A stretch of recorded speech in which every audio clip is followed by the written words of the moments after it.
Hello and welcome to this episode of Spoiled Rotten. As the title would imply, this is going to be a spoiler-filled discussion of some of the beats that I enjoyed or want to discuss about the 2018 movie, Await Further Instructions. And you know, I know that this movie came out in 2018, but sometimes you just watch a movie in the perfect time period for when it almost seems more appropriate for it to come out. I never have seen this movie before until just recently. And a better movie for 2020, I don't know if I can think of one. Okay, so what do I mean by that? I'm going to remain somewhat politically agnostic, at least in these videos, but just talking about things like COVID and the information that the government has provided for us and so forth, we exist right now in a day and age where we have massive situations of people that are acting against one another based on the information provided to them and who they choose to trust, the source of their trusted information.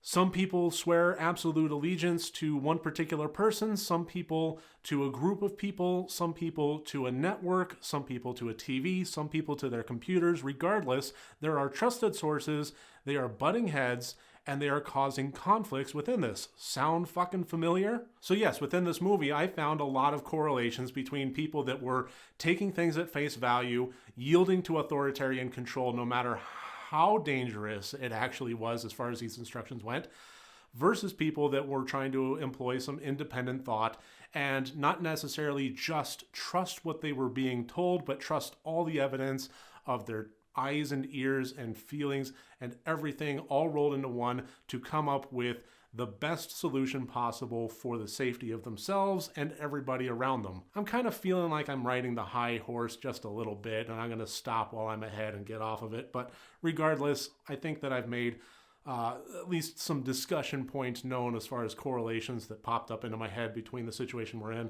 and the movie itself. The other thing that I found was interesting was the ending and the nature of worship. One thing I noticed is towards the beginning of the movie, the first change of instructions happened. You know, at first it said, remain calm, await further instructions. The first change of that happened just after they got done praying to God. They were saying grace over their Thanksgiving or a Christmas meal rather, and yeah, then your food is tainted, don't eat anything message came up.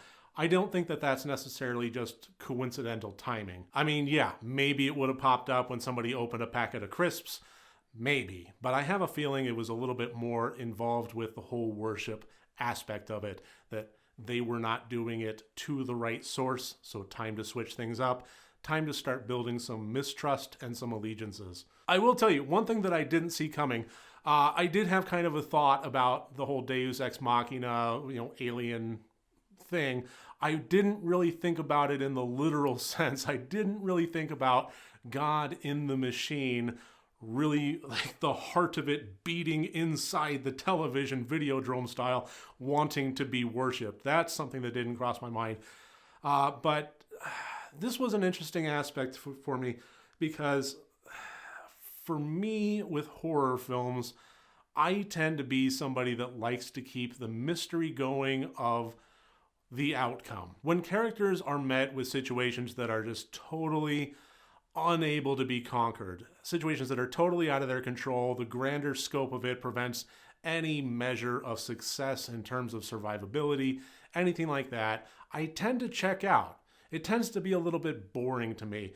And that's why I love cosmic horror, but man, it can be really tricky to pull off in a movie that can keep the audience engaged because the scope of it can just be so grand. And then what chance does this little human against this god that basically, size ratio is like a grain of rice, what chance do they fucking have?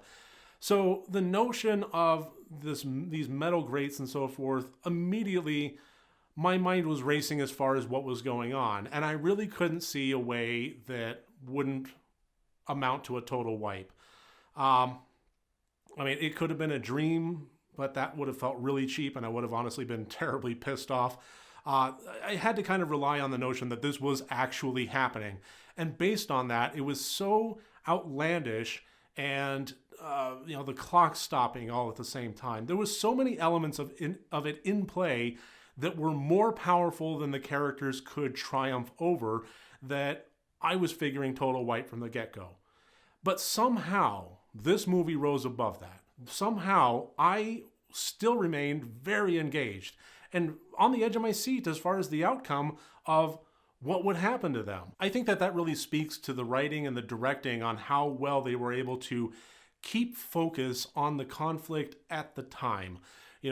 Yes, they were all trapped in this house together. Yes, it was unbelievable circumstances, but it wasn't just them working together to try and get out. It was just as much about the conflict of the family and the dynamic that they had together as it was about the situation that they were in. And by keeping the focus going between them at any given point, even going so far as to have very human and relatable moments between two characters just before shit hits the fan and puts them at odds with one another again, it kept the focus on a level of conflict that I still remained involved in, and that's an element that really surprised me and one of the reasons that I enjoyed this so much. So at this point, I'm actually interested to hear what you have to say. If you have any thoughts on this movie, if you have any theories, conspiracies, comments, anything like that, arguments, rebuttals, sure, I'll take them. Whatever you want to talk about, I'd love to talk about it with you. And just go ahead and leave comments below. Just keep them polite. I'll respond to them. I'll do my best at the very least, and we'll just go from there. So thank you for watching this episode of Spoiled Rotten. Look for me tomorrow on my next review of my next Christmas horror movie. Until then, have a great day.